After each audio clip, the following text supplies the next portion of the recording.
Abakulembeze b'ekibiina kya NUP okuva mu Mbarara n'ebitundu ebiriraanyewo nga bakulembeddwamu amyuka omukulembeze w'ekibiina kino mu bitundu bya South Western Region Jolly Mugisha bakolokose ebitongole by'okwerinda ebigufudde omuggano okutaataganya enteekateeka z'ekibiina kyabwe kye bagamba nti ekiviiriddeko bannakibiina bangi okulumizibwa n'abalala ne basibibwa makomera. Kutuwandiisa ate ne muddamu ne mutugaana okumumobilizinga. It is a political party. We have to mobilize.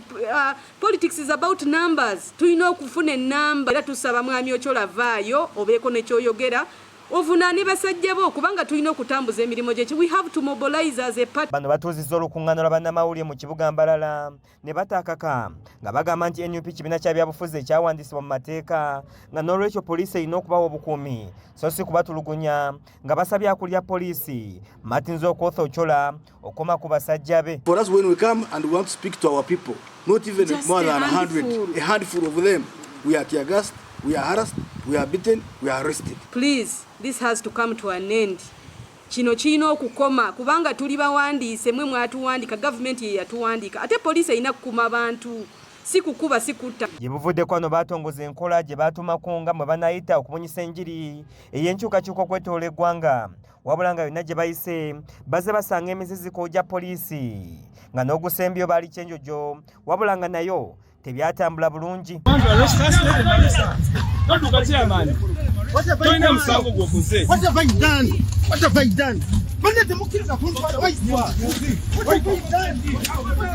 Bano basabye omukulu wa poliisi Martin Ochola okuvunaana abasajja be abalabikira mu katambi nga bakyobola eddembe ly'Abannayuganda kukosa n'okutulugunya chairman Nyanzi ssaabakunzi w'ekibiina kya NUP bwe baali ekyenjojo. Sit back and look on. We must fight back because we cannot allow this impunity of selective application of law. If it is stopping other campaigns, they should be stopped across board.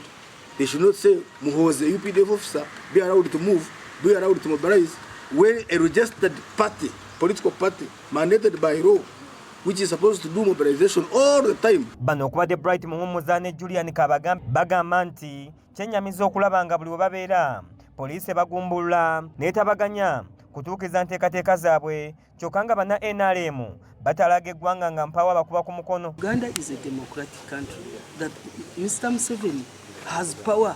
He has demonstrated that he has power to do anything.